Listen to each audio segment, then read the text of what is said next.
खुलुमबाय बड'लेण्ड रादाब नायगिरि बयनिसिमबो फुंबिलिनि गोजोन हामलायथि बावहरबाय। दिनै 11 आगस्ट 2025 मायथाइनि सानसेनि फान्जामुथियाव थानाय राशिफोरखौ फरायथिनो लाबाय। मेष राशि गावनि नखरनि आंगो सुबुंफोरजों गोजान जायगाफोराव दावबायहैनो मोनगोन। गोसोआव गोजोननाय मोनगोन। रंजा खुसिजों साना बारलांगोन। वृष राशि गोदान लोगोफोर लोगो मोनगोन। बयजोंबो अनज्लायनानै गोरोबलायनानै थानो हागोन। साना गाहामैनो बारलांगोन। मिथुन राशि गावनि आंगो लोगोफोरजोंनो नांज्लायनाय जाफ्लांनो हागौ। सानै हयै बाथ्रा बुंनाया गाहाम। जेंना गोनां सान। कर्कट राशि नखरनि बाय बाहागिफोरानो सुथुर जागोन। गोसोआव गोबां दुखु दाहा सहायनांगोन। सांग्राङै सोलिनाया गोनां। सिंह राशि गोसो थोलायनायनि बान्दोआ गोरासिन जागोन। मोजां मोननायनि सायाव फोथायलायनाया बांसिनगोन। गोजोननि सान। कन्या राशि गावनि गोसोनि हास्थायनायफोरखौ मोनफुंनो हागोन। गोसोआव गोजोन सान्थि मोनगोन। साना गाहामैनो बारलांगोन। तुला राशि सुथुरनि नंखाय दाय साजायनायाव गेदेर खैफोदाव गोग्लैनो हागौ। जेरावखि थाङा सांग्राङै सोलिनाया गोनां। गाज्रि सान। वृश्चिक राशि गावनि इयुन जिउखौ लानानै जिंगा सिगोन। गोसोआव बायदिसिना साननायजों गावखौनो आन्दायनाय मोनगोन।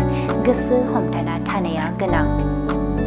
धनु राशि गोसोआव गोथार सानस्रिया जायगा लागोन।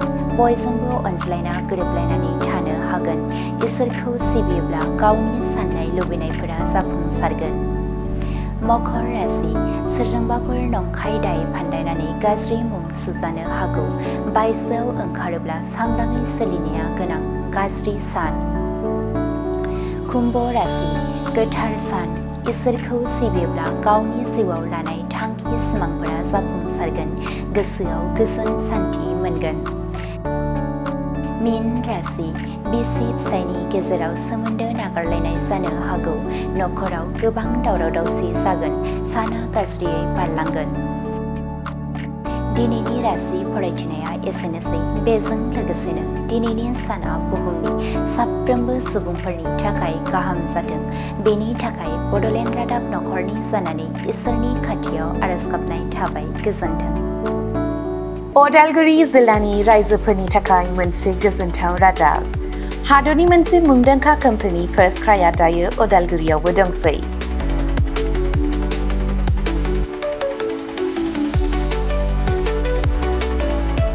उदालगुरि रामपुर सकनि HP पेट्रल पाम्पनि साखाथियाव फार्स्ट क्राइनि फ्रेन्चाइजिआ 24 जुलाइआव बेखेवजाबाय। बे गलायाव गथ'फोरनि गासिबो बेसादफोरखौ मोननो हागोन। नोंथांनि खुदियानो गोनां जानाय गासिबो रोखोमनि बेसादफोरखौ बे मोनसे जायगायावनो मोननो हागोन।